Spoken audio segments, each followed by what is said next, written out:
Hey guys, it's me, Aisha Evergreen. I hope you're having a really good day. I know that I am. It is such a beautiful day today. I am so excited that I have a little bit of time to get out and take care of just a few things that I need to care for in the garden, such as, sorry, there's a really large bus going by. Okay. Anywho, so I need to bring a few bags of soil to the backyard. Walmart had a really good sale on soil, so as you know, soil can be really expensive. So you get what you can get, and you amend it as you can. So we're gonna go ahead and use my kids' wagon and take care of that. We're gonna bring it all to the back and open it up, fill up a couple of beds, and hopefully I have a little bit of time left because I have to be somewhere. Hopefully I have a little bit of time left to just plant a few things and then of course water my garden. So yeah, let's take care of this.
All right, guys, so it's basically filled to my liking. I'm really satisfied with the way that these have turned out.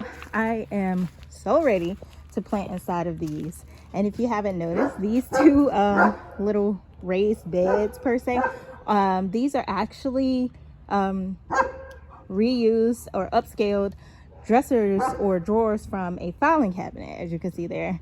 So don't throw the things out, find a purpose for it. So yeah, and this is just basically like a slide view here. So yeah, so your girl is definitely out of breath. You probably saw me struggling with some of those bags.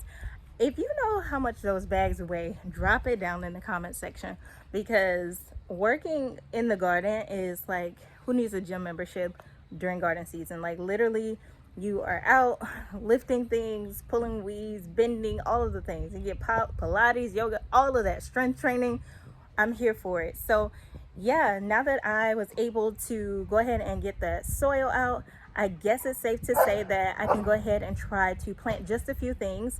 You guys recall from my last video, I began hardening off my plants. I initially thought that I would take them back into the house to relax or rest for a while. I did not do that. I literally left them out from the time of the video until now, and they did just fine.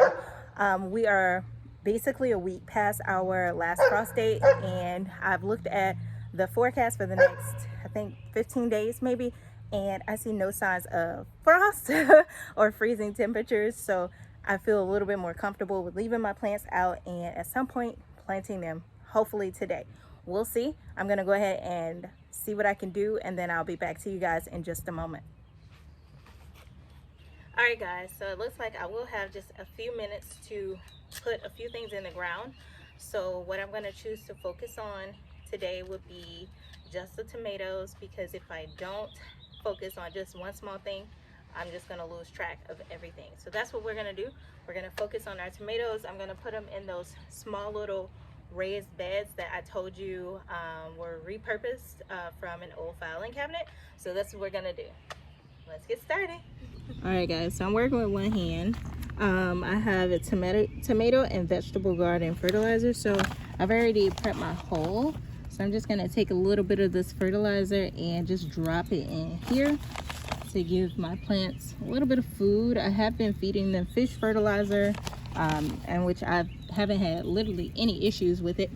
However, I see a lot of people using this, so I'm like, since I'm learning, let me just see what works best, and we're just gonna try this out. So the first thing that I'm gonna put in the hole, which is this long overdue super sweet 100.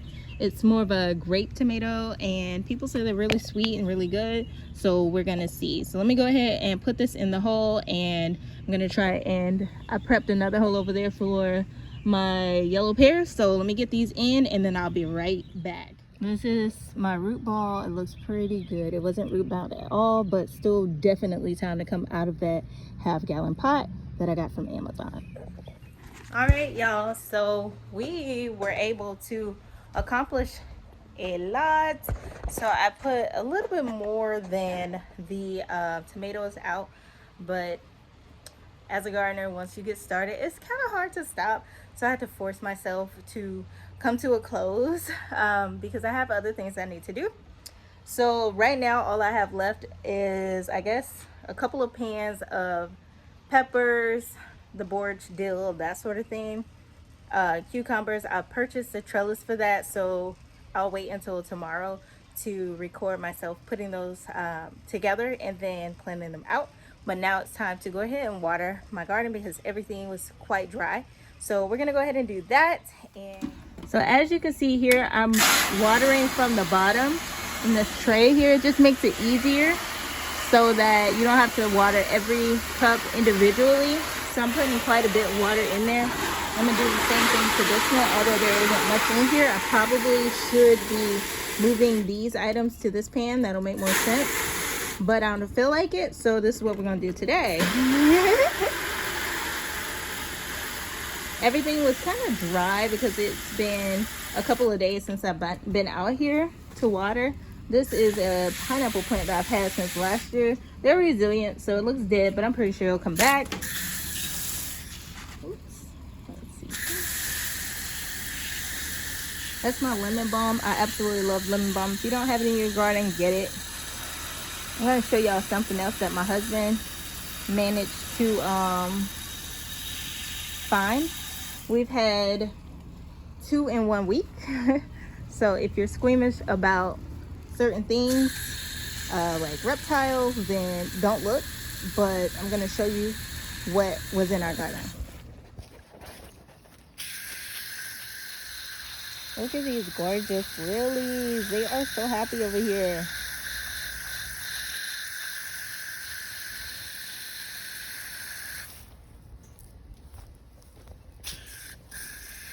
I love daylilies over here as well. As so pretty. The bees are coming out, y'all.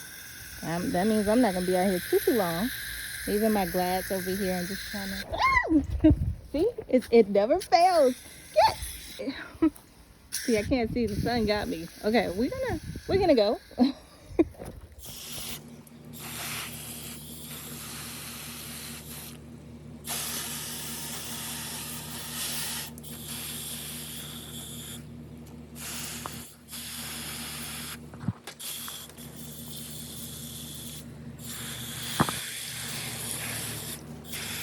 These are not tomatoes, potatoes, red red potatoes. They are determinate, so there's no point of piling or healing them, because they're just gonna grow just one way. So that's what we got there. Just trying to make sure they are nice and hydrated. Oops. This is my garlic. I actually have a little bit of pest here, like right down there. You see those aphids? They gotta go. So guess what we're gonna do? Spray them right on off, and that's how we're gonna get rid of them. They're gone. I may have to do that a couple times, but that's okay. I also could use like dish soap solution, in which I have that in the house. So I'll come out in the morning and do that before I go to work.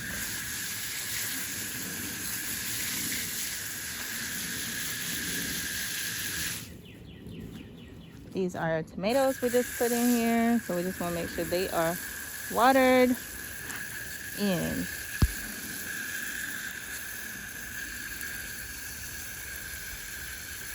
And we have a couple on that side as well. So let's take care of them.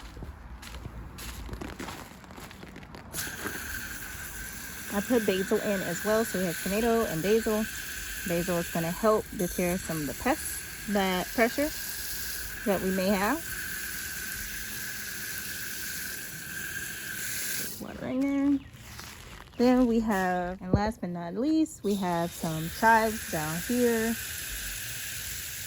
and shallots in here, and here. I love onions, so this should be interesting.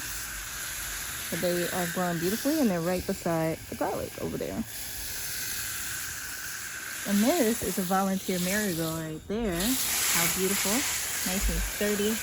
I have more upstairs that started from seed, and I cannot wait to pop those into the garden bed as well. And this is lemon balm from last year. I see some action in there, so I'm not going to give up on it. We're going to see what happens. I'm not going to give up. I have a huge lemon balm over there, but still, I love lemon balm. I am officially done with putting my tomatoes and basil out into the garden. I cannot wait for it to flourish. I will come back and we'll check back in together to see how things go overnight after being planted and watered. All right, so I wanted to show you guys the snake that my husband and I found in the garden. This is number 2 in 1 week, which is crazy. They're small garter snakes, but I personally don't like snakes, but I do understand that everything has its place in the ecosystem, and garter snakes are not harmful. However, I'm just afraid of them. Anyway, my husband took care of him and put him out on a brick, and I guess it was exposed to birds, and something snatched it up literally because it's gone, which is weird, but that's just a little quick update about the snake.